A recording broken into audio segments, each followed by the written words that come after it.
So 5 ministers sacked from the cabinet who will now carry the proverbial curse of irrelevance, at least for some time, in the political and social scheme of things in Nigeria.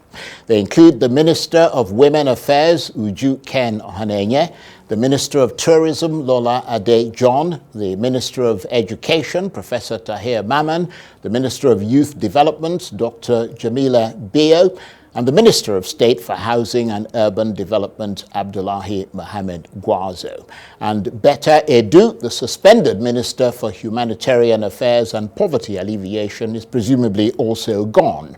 Many of them are thought to have been ineffectual in the discharge of their functions. 10 other ministers escaped the chop, but have either been reassigned or slightly demoted. And 7 fresh names have been added to the list of ministerial appointments, including Bianca Ojukwu, widow of the former Biafran leader, Chief Emeka Ojukwu. She would have to be the surprise headline appearance on that list of new appointees. So, after 17 months in office, and a government still battling with some of Nigeria's most intractable problems, what hope is there going forward? Well, for more on this, I'm joined now in the studio by the Special Advisor to the President on Information and Strategy, Bayo Onanuga. Thank you very much indeed for coming in, even though you were late, but that's okay.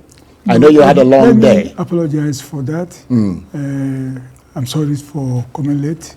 It was unintentional. I ought to have been called, maybe reminded about this program, because I've been doing some other interviews. So, but when I was informed, I had to rush to this place. Well, so I really apologize. Sure, we accept your apology because, I mean, you're here, so that sort of wipes away the sins, doesn't it? So, first of all, let's get straight to it. What's the reason behind this cabinet reshuffle, and why now? Let me take you back to August last year when the ministers were sworn in. The president actually told them that as a president, he has the power to hire and fire, and that he will not hesitate to remove ministers who could not perform. And then there was a retreat in October last year where he also repeated the same warning about his plan to always trying to rejig his cabinet in case some are not performing well. And I think at that retreat also told them that there'll be a kind of performance appraiser. And he put Adiza, the special advisor on policy, to coordinate that. It was not just something that was done whimsically. I think the president Adiza in fact brought technology to it, asking Nigerians to score the ministers. So this was done. Whoever was removed out of the ministers, it was based on some empirical facts, the public perception of those ministers, and they are the people who actually did the scorecard. And the president acted on the results. Right. That in the public perception of those ministers, that's what happened. Well, I'm glad you brought Hadiza Bala Usman up, because I was going to ask you whether her performance assessment report had anything to do with these sackings, because, I mean, she is the special advisor to the president on policy coordination, but you've kind of answered that. But someone suggested that some of the ministers who were dismissed were simply professionally exhausted. Is that perhaps too strong or too weak a term? I think that may be a very, very strong... well, I mean, you sacked them, didn't you? Well, we didn't even use the word sack. The president used the word discharge. Yeah, but they were, let's face it, they were let go. Yeah, they were let go, they were relieved of their duties. Right. And some other people were... But you see, the way the president dealt with it, after the council meeting today, he had a meeting, he called them for a meeting, and I think he thanked them for the services they rendered in the last 1 year or so. And I think on that note, they parted. He didn't just, not like the military days when you are sacked on radio, he called them. He tried to socialize with them for another day and say, thank you for what they've done, and explain to them why they just had to go. Okay, well, that's actually that's a very interesting point, and that's a fairly polite way to say goodbye, because I was going to ask you whether or not, because I mean we saw them at that Federal Executive Council meeting today, whether or not he made the announcement at the Federal Executive Council meeting. No, he didn't right, make it there. He didn't make that. The only hint he gave was that at the end of the meeting, he named some 5 persons and asked them to see him. Right. After the meeting. But that must have been a warning sign, wasn't it? Well, unless you are very perceptive, you don't really know what was amiss. So I think he was polite in the way he dealt with it. I said he didn't do it the military way. At least he called them and told them, this is why I'm asking you to go. Yeah. So, I mean, it can be said then that those who were effectively sacked, even though you don't like that word, were not meeting the president's expectations. Not just the president's expectation. It's the expectation of the public. Yeah, but obviously the president has the power to fire. Some weeks ago, at the cabinet meeting, the president actually told the ministers to go out there, tell Nigerians what you are doing, what you have been doing for the past 1 year or so. Because according to the president, he said, the perception outside there by the people is that the people feel that the government is not performing. And the president said, look, the president believes that the government is performing, but the ministers are not going out to really project government the appropriate way. So he told them, go out there, tell people what you are doing. I said, whatever happened today, what happened today was based on some empiricism. It was not just something done by fancy or anything, but there was some basic facts that the president used, some criteria that were used to ask some people to go. Right. So are these new appointments and reassignments expected to alter policy significantly? Don't forget we have a program, the Renewed Hope Agenda, which the president keeps stressing. Well, that's a slogan. It's not a slogan. There's a program. We have a manifesto, and the manifesto touches every aspect of our country, including some of those decisions that people have criticized the government for, the removal of subsidy, the harmonization of exchange rate. They are all contained in this program. And every facet of it, each ministry knows he has to do something to execute the ideas, the program already lined up in that our Renew Hope manifesto. So that is the duty. Any of the ministers know what you have to do. Just go and read the Renew Hope Agenda manifesto and execute the program there. But are you actually, I mean, I'm keen to know what difference this cabinet reshuffle is going to make, because presumably it represents the president's desire to move the country forward. But the question is how, because you're saying that they're going to go back and read the manifesto. I mean, are these people who are appropriate to the appointments in terms of their background experience? Now, let me give an example. Bianca. Some people say, oh, Bianca, Odumego Juku's widow of Ojuku and so on. But Bianca has some diplomatic experience. Yes, she does, actually. She's been ambassador in Spain. And so by asking her to be Minister of State for Foreign Affairs shows you the president's intention. Even though people may say there is political or something, but well, there's an element of politics there, isn't there? The lady has some experience, so she will have some value in that Ministry of Foreign Affairs. Indeed. So if you look at the man, the Dr. Alausa, who has been taken from Ministry of Health to Ministry of Education, he is a US-based doctor. I think he's a very versatile man, and he's done well in the Ministry of Health. The president wants to challenge him to go and do even much better in the Ministry of Education. So there are a lot of people like that, like the man who has been appointed Minister of Humanitarian Affairs, the engineer from Plateau State. You know, for a long time, Plateau, after Simon Lalong, went to the Senate to become a senator. Plateau did not have anybody in the cabinet. So the president corrected that today by bringing the governorship candidate of APC to take Plato's place. And he's a very qualified guy. He's an engineer. I think he read electronic engineering or something like that. And so he has to go to the Ministry of Humanitarian Affairs. And I believe that he's going to do very well there. Well, I mean, you mentioned the Ministry of Humanitarian Affairs. Do you actually need that ministry? I mean, with all the allegations of corruption swirling around it? Because, I mean, you know, if Hadiza Bala Usman did her performance assessment and certainly got the, you know, the assessment of the Nigerian public, I mean, if you read what they say about that ministry, they just see it as a, you know, as a big sort of, you know, large, I mean, you know, criminal enterprise almost, where people, and you even suspended the minister who was there for corruption or allegations. By the vision of the president, is even trying to expand the scope of that ministry. You know, just recently the president said he's going to set up a relief fund, disaster relief fund. It's all part of humanitarian affairs. We live in a country where many of our people are poor, and government feels the need to make sure that at least it tries to offer them some palliatives to support them. And it's not just a Nigerian problem, it's all over the world. People, even in America or Britain, in America, people collect dole.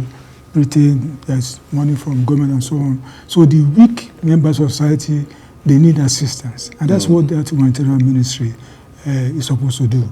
It's all an APC idea from 2015 to have a ministry that can cater for the needs of, I mean, the vulnerable members of society. And there are many of them. Some statistics say there are about 120 million or so. Of recent, the Minister of Finance said they are trying to reach about 20 million Nigerians who the government considers to be very, very weak and very vulnerable, to at least to send them some assistance and so on and so forth. What we are doing, corruption has affected that ministry in the past, even under the former president and so on. The government is now trying to put some technology to use, but make sure that people that they send money to, they have NIN, this national ID number, so that they can really track those who are receiving money. In the past, it was so bad that people who are being given money, they don't even have a bank account. Some are being given cash direct, but government wants to correct that unless you have a national ID, a national identity, you're not going to get government money. So that's one of the things to improve it. That's an innovation. To reduce corruption. And the money gets to people who should get it. Well, I mean, you talk about the administration having a particular focus on poverty reduction. Do these appointments and this reshuffle reflect a cutting down of the cost of governance? Because that's been a big issue in this country with the Orasanya report and all the rest of it. I mean, some would wonder whether, for instance, you really need ministers of state. I mean, you sacked 5 ministers, 7 were appointed, and 10 were reassigned. So really, no rationalization there. And one would think that you'd been cutting down on the size of government with the fact that you're emphasizing poverty reduction. By tomorrow, the president will actually be announcing some cutting down in government expenses. Right. But it's not with the ministers. The ministers, starting from the ministers. Tomorrow, I don't want to preempt. Right. We have a statement ready. I don't want to preempt it. Of course. But it will be drastic to show the public that the government is really serious about reducing the cost of governance. Tomorrow, that statement will be made. What I will tell you is that this government, if you look at it, we removed 5 ministers, we appointed 7. I've already told you that one of them, out of the 7, one of them is a replacement for the original large cabinet. Right. So maybe you can say, one extra. But the government knows what it's doing, that, look, to really tackle the big issues we have in our country, you need many hands, many competent hands to really help to drive the agenda of government. It's not the largeness, but government is going to do a lot of things. As I said, from tomorrow, we hear some announcement about what government is trying to do to make sure that we reduce the cost of running the government. Right, so this is a way to bring in new people, new ideas into the government. So What is the biggest challenge that you think this new cabinet is likely to face going forward? Well, it's the challenge of wrestling with the problems we are facing today in Nigeria. I think our biggest challenge today is food security, food inflation. I believe, and the government believes, that if we can cope with that problem, we've solved a lot of problems, a lot of other problems. People talk about inflation all the time. It's all about high cost of food. And this government is doing a lot of things. You can see what government has done. It's dividing our Greek ministry into two. We have a Greek ministry. We now have livestock development ministry. And that also shows you part of the agenda of government. But that is why we have the 7th person on the list of the new ministers. Tomorrow, there will be a workshop on this livestock development to further show, enlarge the vision of what the president is talking about. The president believes that the livestock ministry, if we do it very well, it will be a game changer for our economy. We have cattle, we have herdsmen. When they milk their cattle, their cows, they will give them about 1 point something liters of milk, whereas in other climes, from the same cow you can get 10 liters, you can get 12 liters, but our own, we are underperforming.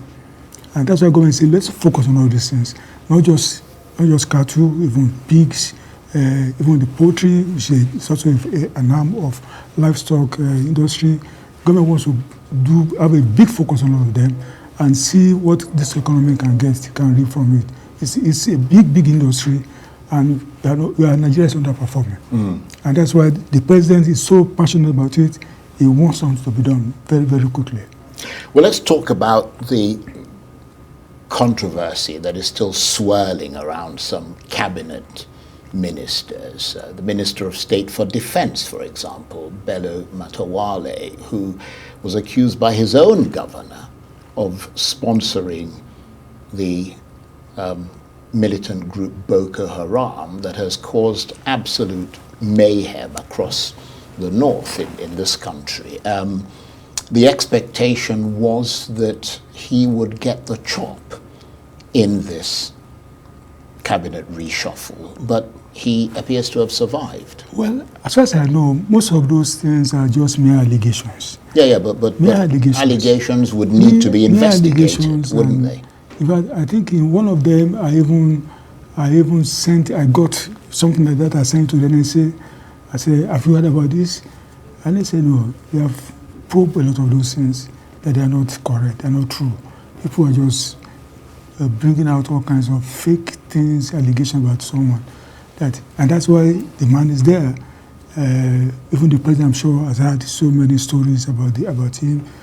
For him to be there shows that, as I said, some of those things have been probed, they are found not to be true. But he remained on the job whilst the investigation was taking place, because, as I'm sure you know, the NSA office has already investigated some of those allegations. They are found to be. Yeah, but I mean, you're the president's sort of man on, the publicity and all the rest of it. I mean, you know the importance of optics. No, those allegations against Matawale, as I said, they are not true. They are mere fabrications. They are mere allegations, and they have been proven to be untrue. Right, so the governor is just making up stories, is he? It's all, some of it, all politics. Right. Do you acknowledge that so far things have not gone as the Tinubu administration would have liked in terms of how the Nigerian public have embraced, or perhaps I should say rejected, the policies of this government, irrespective of how well-intentioned those policies are? Well, my own assessment is this. I think our people have generally been very impatient to see through the reforms that government is trying to do. In recent times, I've been reading several reports done earlier. Vision 2010, Vision 2020. And if you go through all those, you will find that all those reports showed that our economy has been very deficient, very, very weak. And that if we don't do what we are doing today, one day we wake up, maybe we end up like which country now that is it Somalia or somewhere that where the economy totally goes bonker. Our economy is very, very weak. And what government is doing today by doing those reforms, government is trying to create opportunities for us to really be a productive economy. Nigeria has been consuming, and the government in the past has been subsidizing this consumption for long. We send our children abroad to school, government subsidizes. You go to any supermarket, people are buying foreign products that we can manufacture in our country. And we are using subsidized dollar to buy all those things. I go and say, no, let this thing be driven by the market so that people can begin to think that instead of, look, okay, let me give you an example. Maize, which they used to do some beverage or something, in our local way, we produce pap from the same maize. But somebody will go and do cornflakes or something, the same maize that they used to do it. But this thing can be done in Nigeria. You can produce it locally. You don't need to import it. So what government is trying to do is, look, fellow Nigerians, think. Let's sit down and really make this economy a productive economy. Let's things that we can eat. Let's produce it locally. And let's even add value. And some businessmen, they are beginning entrepreneurs, they're already taking advantage of the reforms that if our Naira is, as it is now, people, even the World Bank said it, that if you have a weak Naira, it's an opportunity for us to grow our export. For people who really want to do business, to sit down to say, instead of importing shoes, why can't we produce shoes here? Cheaper shoes that we can export abroad. A lot of things can be done locally. And would you be prepared to wear those shoes? Would the president wear those shoes? Even as we are talking today, there are many Nigerian entrepreneurs who are already doing that, who are producing locally. I bought some couple of shoes made in Nigeria, and they are good. Well, I wonder why all of you aren't driving made in Nigeria cars. Well, I think gradually, when you say made in Nigerian cars, or even any car you bring from abroad, they are assembled there. We have cars being assembled in Nigeria now, including even electric vehicle cars being assembled in Nigeria. So, and some Nigerians are buying them anyway. Yeah, but a brand that is associated with Nigeria is Innocent, for example. Why aren't all of you? I mean, I wonder why you're not going. I mean, because you say that you want Nigerians to buy Nigerian, you want to promote that. But I mean, you're not going to see the German Chancellor driving anything but a German car. You're not going to see the American president driving anything but an American car. No, I think what I want to say about that is that this is still work in progress. I think with the philosophy of government, with the vision of the president, we will soon be embracing all those made in Nigerian products. The president has been saying it. Well, I mean, it's Nigeria. A way of demonstrably showing. Putting your practice where your mouth is. We are going to get there. Because, I mean, you travel to all these African countries. Yeah. We even give aid to some of these African countries. I mean, why don't we make that aid conditional on them purchasing products from Nigeria? I mean, if Japan gives you a loan, they're going to make it conditional on you buying Japanese products. Well, I think I said it's work in progress. We'll get there one day. Right. Now, you know, of course, that there are a lot of the people who make the comments, because sometimes there is this siege mentality coming from the government, like, oh my God, we're under attack, and, it's all the enemies of government and so on. But a lot of the people who were not disgruntled from the start and who wished the president well, many are people who actually believed at the outset in the Tinubu project and believed he could turn things around. But quite a few of them, and believe me, this is not propaganda, we have the pulse, we go out to touch the pulse of the people. Quite a lot of them believe their confidence has now become very slim indeed on the capacity of the government to do these things. Not so much the broader things of, we'll remove subsidy and all the rest of it, but the way that these things are done. There's nobody appears to have thought through the consequences of the removal of subsidy. I mean, it was just like a fairly flippant thing that was said on swearing in day, and the whole country went topsy-turvy after that. The removal of subsidy was not done flippantly. If you cast your mind back during the campaign, the major candidates, Abubakar Atiku, Peter Obi, Bola Tinubu, all of them said subsidy will go. And in fact, the removal was even, for the Tinubu administration, was a fait accompli. His predecessor, President Buhari, had already scheduled that by June 2023, subsidy will go. So when the president said that at the Eagle Square on that day, on May 29, that subsidy is gone, he was referring to that look, in the budget that he inherited, there was no longer any provision for subsidy. Yeah, when you remove subsidy, it's going to create some disruptions. It's going to create some kind of upheavals all over the place, and that's what happened. But Nigeria did not brace for the consequence. And you can see what the president is trying to do now, that, look, there is providing an alternative. That you don't need to drive on using the fossil fuel. You can use CNG. You can use other things.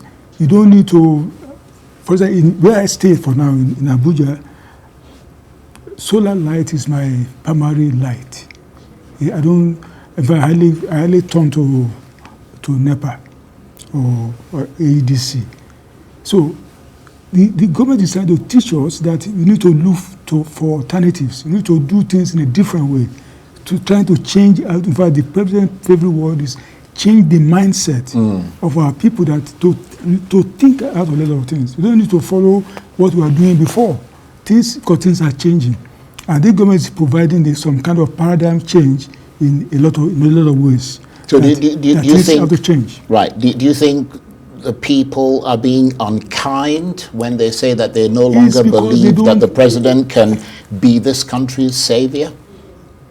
I think people are not certainly getting it right. They are just. I understand sometimes the anger, the frustration of our people, but as I said at the beginning of this program, that we need to exercise some patience to really see the direction the government is going. The government means well for the nation. The government means well in the sense that what it's trying to re-engineer is for the ultimate benefit of our people. They will see that things are already improving anyway. Things are improving if you look at the figures that we have, even in terms of revenue and everything, more money being made available to the sub-nationals and so on, more money being available to do very ambitious projects that will really leapfrog the economy. Look at the roads we are going to start building. We are going to flag it off. Today's Wednesday. On Friday, is it Friday or no? I think next week. The Minister of Works announced it today that they are going to flag off the Sokoto, Lagos, Badagry road, 1,000 kilometers. Starting from Sokoto, they are going to flag it off into, also in Kebbi, the same road all the way going down. It will open up that part of the country. It was a project abandoned in 1976. The Obasanjo administration then conceived it, but the thing was abandoned. This president is trying to revive it, right, and is to flag it up. The Calabar Lagos road too is on. In fact, the first part of it will be open, according to the minister, by March next year. Well, I mean, I could. These are let me say, very ambitious, very revolutionary projects that I believe will affect the economy. Well, I could take you up on that, but I mean, we're almost out of time, so we'll have to leave that for another time. But you talked about the benefits to the Nigerian people. Is it beneficial to the Nigerian people for the president to remain as the Petroleum Minister?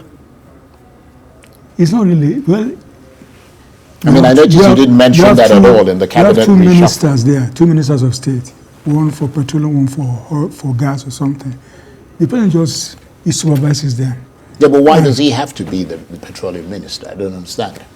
What's the point of it? He has two persons already who are there.